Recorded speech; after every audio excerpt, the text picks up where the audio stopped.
Halo guys, apa kabar? Semangat pagi! Semangat pagi. Hari ini mau bahas soal pintu Taiwan kapan dibuka ya guys. Sambil nunggu teman-teman kalian join. Um, Sistem skor. Jadi ini teman-teman boleh share ya live hari ini. Ataupun juga video ini kalian bisa share. Aku bakal bahas soal pintu Taiwan dibuka dengan catatan. Oke, dan nunggu teman-teman join dulu ya, supaya cepat kalian juga bisa bantuin aku untuk di share ya, untuk di share supaya semakin banyak teman-teman yang masuk ke sini, begitu supaya mereka tahu nih, terutama yang prihatin dengan kapan Taiwan buka ya untuk calon PMI. Oke, menurut gua sih nggak akan lama lagi sih, ya tidak akan lama lagi. Silahkan di-share dulu. Semangat pagi. Dan love sama like jangan berhenti ya guys. Ya, love sama like jangan berhenti. Kalau kamu semakin share makin cepat ya. Supaya di luar sana teman-teman makin jelas bahwa Taiwan kapan buka. Oke? Oke, langsung aja gue mulai ya.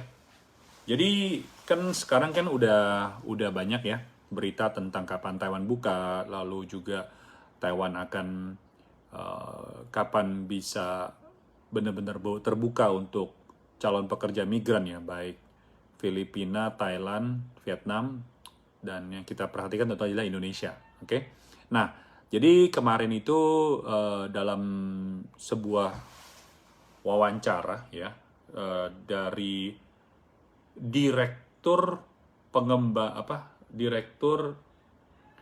bentar ya, Direktur Pengembangan Ketenagakerjaan Taiwan ya, Direktur Pengembangan Ketenagakerjaan Taiwan Simon Liang itu udah ngomong secara terbuka bahwa kedepannya, jadi untuk masa-masa pandemi ini guys ya, karena kan pasti nggak mungkin langsung dibuka bles gitu ya, pasti ada kebijakannya ataupun juga sistemnya yang harus dipatuhi oleh negara yang menempatkan pekerja migrannya itu pekerjanya ke Taiwan. Jadi untuk mengendalikan supaya kasus resiko penularan COVID-19 itu merendah.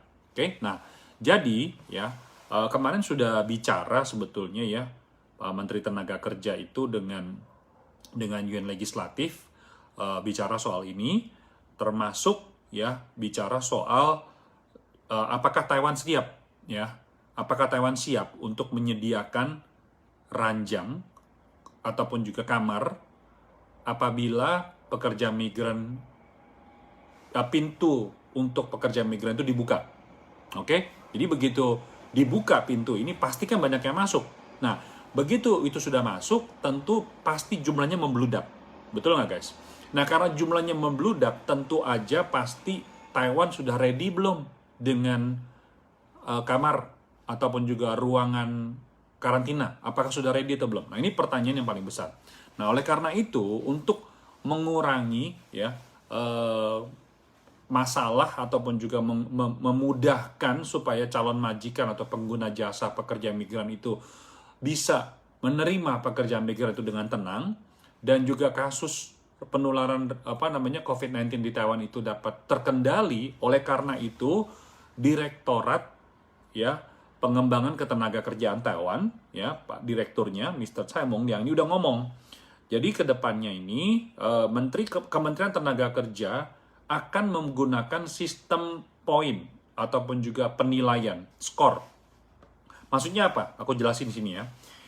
Jadi semakin tinggi skornya, semakin tinggi nilainya, akan didahulukan dia masuk ke Taiwan. Nah, ini sebenarnya PR juga buat Menaker di Indonesia, Kementerian Tenaga Kerja Indonesia dan juga BP2MI. Oke? Jadi teman-teman bisa ngetek nih BP2MI ataupun juga Kementerian Tenaga Kerja Indonesia ya, bisa ngetek juga. Karena ini penting banget ya, apa yang dibahas jadi kita sebenarnya informasi ini harus dua belah pihak itu harus nyambung. Jadi begitu duduk di meja negosiasi ya, rencana minggu depan atau ya adalah rencana pertemuan itu akan dilakukan. Oke. Nah, apa yang harus diperhatikan? Satu ya, penilaian skornya itu apa? Yang pertama ya, apakah calon pekerja migran Indonesia masuk ke Taiwan itu sudah menerima vaksin atau belum? Itu yang pertama. Terus yang kedua, ya, ini skor ya guys ya, penilaian. Jadi semakin tinggi skornya ya, semakin skornya tinggi yang didapatkan, semakin tinggi peluang untuk bisa masuk ke Taiwan secepatnya. Tadi gue ulangin lagi. Yang pertama, ya teman-teman bisa ngetik ya. Pertama itu adalah apakah sudah menerima vaksin atau belum. Itu yang pertama. Yang kedua, tingkat kestabilan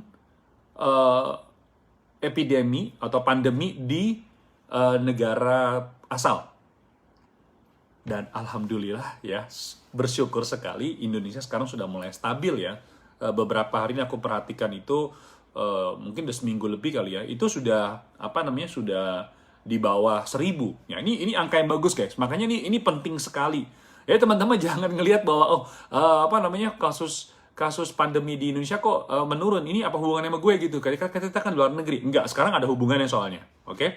Jadi itu kedua.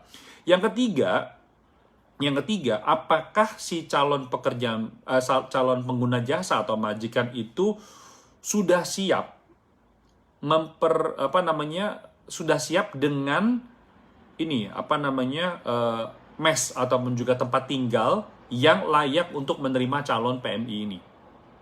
Oke? Artinya begini, kalau misalkan di pabrik, apakah kalau bisa ya, kan ini kan dari luar negeri masuk ke Taiwan, apakah di dalam mes itu tersedia satu kamar sendiri khusus untuk PMI ini ya, kalau misalnya di pabrik ya, apakah kamarnya sendiri, apakah satu kamar 2 orang, apakah menyediakan kamar mandi sendiri ya.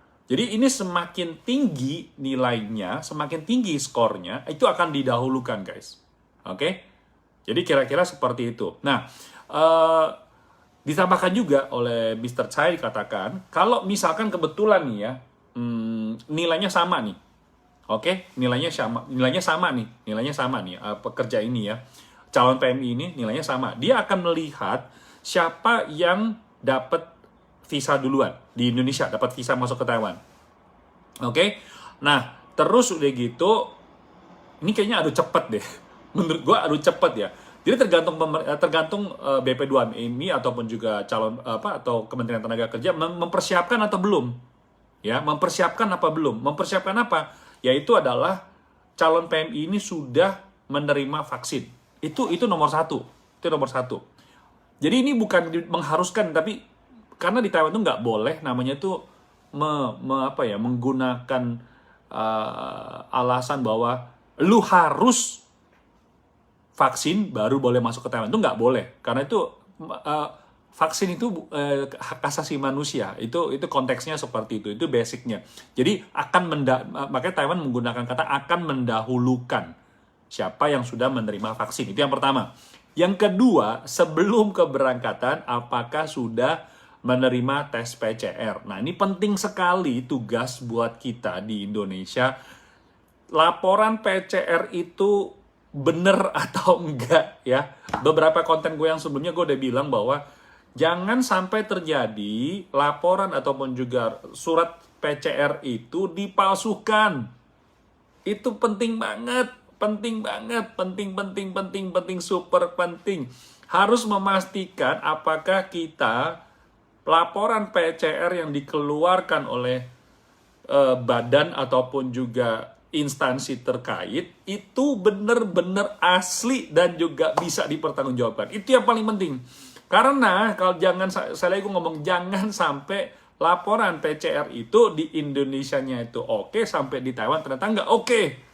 Nah, ini menurut gue perlu jadi yang bisa kita lakukan dari Indonesia adalah menurut gue, satu, kita udah vaksin atau belum. Yang kedua, yaitulah dokumen itu apakah bisa dipertanggungjawabkan. Jangan sampai ada yang namanya sistem beli.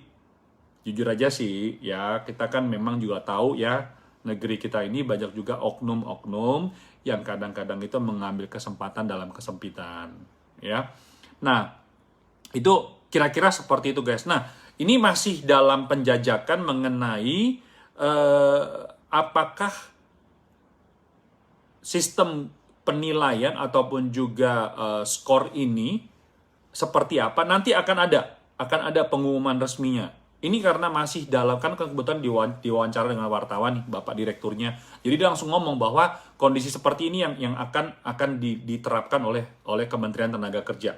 Nah, itu akan dikomunikasikan dengan negara-negara seperti Indonesia, Vietnam, Thailand, ataupun juga Filipina. Itu yang sekarang lagi dibahas ya, yang akan disampaikan nantinya. Nah, terus nanti setelah PMI ini masuk ke Taiwan, itu akan di karantina. Seperti yang kita tahu ya, karantina itu akan dibagi menjadi dua tahap, yaitu 14 plus 7. 14 itu di pusat karantina, 7 hari itu adalah isoman. Nah, ini sebenarnya kalian tahu ya, tahun ini di awal bulan Mei kemarin, kalau teman-teman yang di Taiwan juga tahu bahwa di Taiwan itu kemarin sempat terjadi semacam kayak di Indonesia disebut PPKM darurat gitu ya. Ya di Taiwan pernah ada kan ya level 2, level 3 gitu ya. Itu terjadi karena kebocoran, dalam tanda kutip kebocoran, ada pilot yang kebablasan, istilahnya gitulah. Karena sistem karantinanya bermasalah waktu itu. Tapi sekarang udah dirubah. Nah, jadi sekarang kenapa calon PMI yang akan masuk ke Taiwan nanti itu menjadi 2 tahap. 14 hari itu akan di pusat karantina ataupun juga di hotel karantina ya, itu ntar bakal ada pengumuman resminya. Terus 7 hari adalah isoman. Nah, jadi poin utama dari hari ini apa yang gue sampaikan kalian adalah Indonesia siap nggak nih? Ya, Indonesia siap nggak nih untuk poin-poin tadi itu? Ya, calon PMI-nya sudah vaksin atau belum? Itu yang pertama. Kedua, PCR-nya sudah ready atau belum? Dapat dipertanggungjawabkan atau tidak? Yang ketiga, di sini nggak ngomongin sih, tapi nggak tahu apakah akan diterapkan apa enggak, yaitu mengenai 1 hari sebelum, karena di dalam wawancara sebelumnya disampaikan juga calon pekerja migran asing, kalau gitu gue ngomong sini Indonesia, 1 hari sebelum keberangkatan itu dia tinggal di 1 kamar sendiri. Ya, jadi sebelum dia keberangkatan itu bukan di semacam tempat penampungan, tetapi ditampung di sebuah tempat di mana 1 orang 1 kamar, 1 hari sebelum keberangkatan. Nah, ini apakah akan diterapkan? Masih belum tahu. Jadi ini guys, ini perkembangan terakhir sampai kemarin bagi teman-teman yang penasaran bahwa kapan nih Taiwan buka. Oke, kapan nih Taiwan buka? Lalu kemarin hari Minggu juga ditanya juga mengenai vaksin apa yang diakui oleh pemerintah Taiwan. Oke, vaksin ini masih juga sampai hari ini masih jadi perdebatan. Karena apa ya? Ya, mau nggak mau gue mesti ngomong ini soalnya ada hubungannya dengan hubungan antar selat ya, Taiwan sama China. Ya, simpelnya gue cuma bisa bilang Taiwan itu mengikuti apa yang di acuan dari WHO ya. Di Indonesia juga mengakui vaksin yang dikeluarkan oleh acuan dari WHO. Nah, di Indonesia kan macam-macam ya. Ada AstraZeneca, ada Moderna, ada BNT ada nggak? BNT, terus gitu Pfizer, udah gitu ada lagi Sinovac dan Sinovac. Nah, tadi pagi gue juga udah baca ya, sedikit informasi juga buat kawan-kawan, BPOM sudah mengeluarkan Sinovac keluaran Bio Farma ya, karena Indonesia kan udah mengeluarkan Sinovac Bio Farma sendiri kan. Itu mulai akan diterapkan buat anak-anak usia berapa gitu. Pokoknya untuk anak-anak sudah mulai kalian bisa cek sendiri di beritanya ya. Berita bisa cek sendiri buat keluarga kalau misalnya ada anak-anak kecil di rumah. BPOM itu di Indonesia udah mengakui Sinovac buatan Bio Farma untuk disuntikan ataupun juga diberikan kepada anak-anak. Oke, kalian bisa cek sendiri. Oke, balik lagi ke topik ya mengenai masalah apakah serum itu akan diakui oleh pemerintah Taiwan apa enggak. Nah, ini nanti akan jadi negosiasi nanti pertemuan ke depan ya, akan ada pengumumannya ya. Susah banyak peraturan. Guys, mau mau berangkat ya kita harus menyesuaikan negara penempatan mintanya apa ya, karena kita sebenarnya sama-sama membutuhkan guys. Ini bukan artinya gua kerja di Taiwan yang untung malah majikan, no. Ataupun juga gua berangkat ke Taiwan, majikan berpikir bahwa gua mempekerjakan pekerja migran itu bisa membantu keluarga di tanah air. Sorry, ini adalah sama-sama saling membutuhkan. Jadi nggak ada siapa yang diuntungkan, siapa yang dirugikan, nggak ada sama sekali. Ini sama-sama membutuhkan, oke? Jadi kita harus saling menyesuaikan, karena ini memang masa pandemi di mana semua orang itu harus mengikuti prosedur yang untuk menjaga kenyamanan dan juga keamanan kesehatan keluarga masyarakatnya sendiri ya, baik Indonesia ataupun juga Taiwan. Oke, balik lagi. Nah, apakah vaksin itu seperti yang di Indonesia itu diakui di Taiwan? Nanti kita tunggu ya, kita tunggu. Pada prinsipnya Taiwan itu merujuk kepada acuan dari WHO. Oke, acuan dari WHO. Sedangkan WHO juga tuh mengakui Sinovac dan Sinovac, itu yang gua tahu. Tapi apakah nanti ke depannya akan ada perubahan? Kita tunggu ya. Begitu ada berita nanti aku juga bakal sharing sama kalian.